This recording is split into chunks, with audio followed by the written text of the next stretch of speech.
വടകര തങ്ങളെന്ന പേരിൽ സുപ്രസിദ്ധനായ ഷെയ്ഖ് സയ്യിദ് മുഹമ്മദ് മഷ്ഹൂർ മുല്ലക്കോയ തങ്ങൾ 1987 ഡിസംബർ 5 ശനിയാഴ്ച ഹിജ്റ 1408 റബീഉൽ ആഖിർ 13 ഈ ലോകത്തോട് വിട പറഞ്ഞു.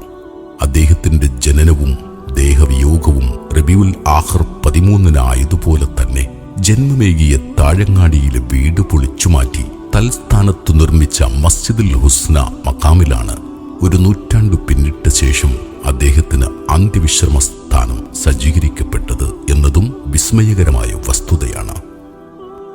സയ്യിദ് മഷ്ഹൂർ മുല്ലക്കോയ തങ്ങളുടെയും ഗൗസുൽ ആലം ഷെയ്ഖ് മഹിയുദ്ദീൻ അബ്ദുൽ ഖാദിർ ജിലാനി തങ്ങളുടെയും ആണ്ടുനേർച്ച സംയുക്തമായി താഴങ്ങാടി മസ്ജിദുൽ ഹുസ്ന മഖാമിൽ എല്ലാ വർഷവും റബീഉൽ ആഖിർ മാസത്തിൽ വിപുലമായി നടത്തിവരുന്നു.